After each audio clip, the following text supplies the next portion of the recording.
بسم اللہ الرحمن الرحیم۔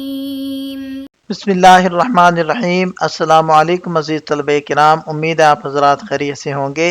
آج ہمارا صحیح مسلم کا سبق نمبر 243 ہے، جس کا عنوان ہے باب حکم دم الحیض و کیفیت غسلہ۔ آگے بڑھنے سے پہلے خلاصہ جات کو ایک نظر دیکھ لیں۔ گزشتہ سبق میں ہم نے اس عنوان کے تحت ان نکات پر بات کی تھی۔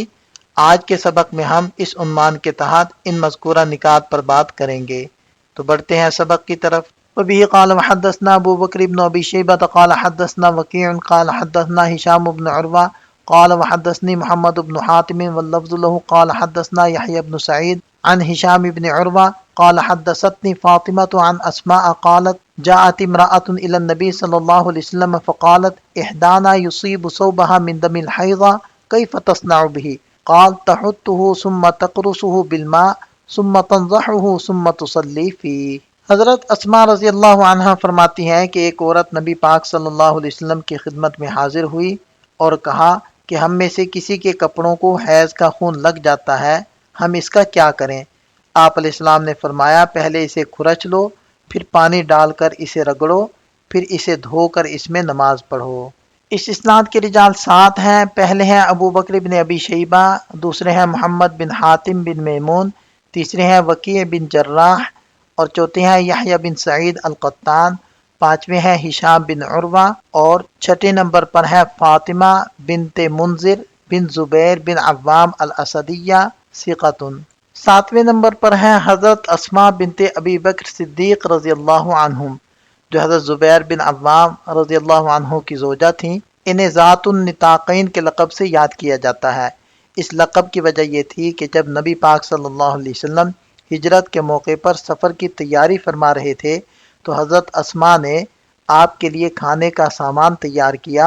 اس سامان کو باندھنے کے لیے کوئی چیز نہ ملی تو انہوں نے اپنا دوپٹہ پھاڑ کر 2 حصے کر لیے، ایک حصے میں زاد راہ کو باندھا اور دوسرے حصے کو کمر کا پٹکا بنا لیا۔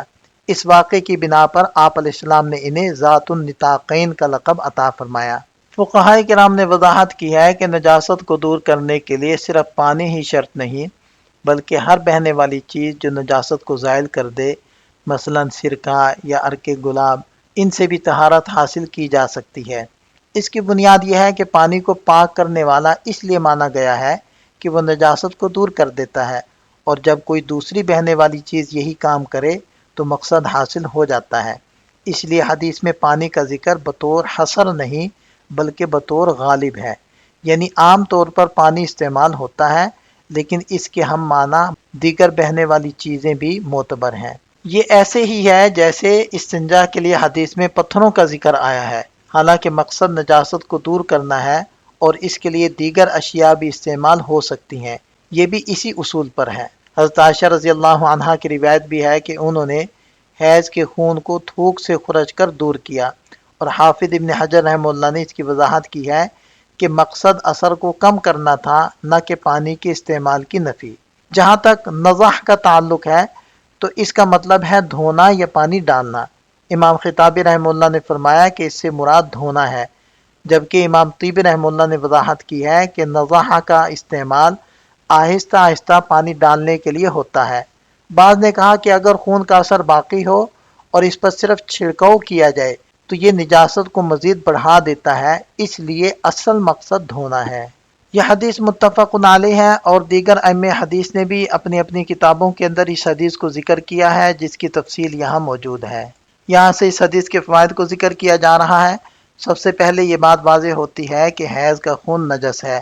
امام نووی رحمہ اللہ نے اس پر اجماع امت نقل کیا ہے کہ خون بذات خود ناپاک ہے۔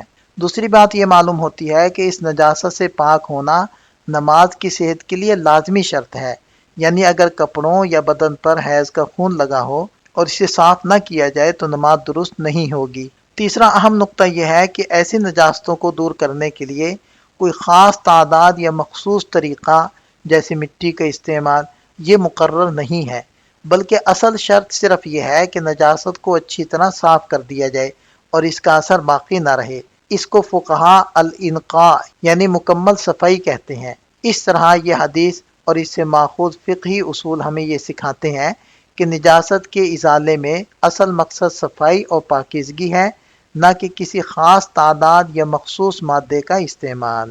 وبه قال حدثنا ابو قریب قال حدثنا ابن نمیر قال وحدثني ابو الطاهر قال اخبرني ابن وهب قال اخبرني يحيى بن عبد الله بن سالم ومالك بن انس وعمرو بن الحارث كلهم عن هشام بن عروة بهذا الاسناد مثل حدیث یحییٰ بن سعید۔ اس اسناد کے رجال 8 ہیں۔ پہلے ہیں ابو قریب محمد بن علا، دوسرے ہیں ابن نمیر عبداللہ بن نمیر، تیسرے ہیں ابو الطاہر احمد بن عمرو، چوتھے ہیں ابن وہب جن کا نام ہے عبداللہ بن وہب، اور پانچویں ہیں یحییٰ بن عبداللہ بن سالم، اور چھٹے ہیں مالک بن انس، اور ساتویں ہیں حضرت عمرو بن حارث بن یعقوب المصری، ثقۃ فقیہ حافظ۔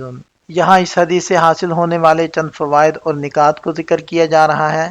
یہاں ہمارا سبق مکمل ہو جاتا ہے۔ ایک نظر خلاصے کو دیکھ لیں۔ یہ سبق سے متعلق چند سوالات ہیں، ان کے جواب تحریر کریں۔ ملتے ہیں نئے سبق کے ساتھ۔ اللہ تعالیٰ ہم سب کا حامی و ناصر ہو۔ دعا میں یاد رکھیے گا۔ السلام علیکم۔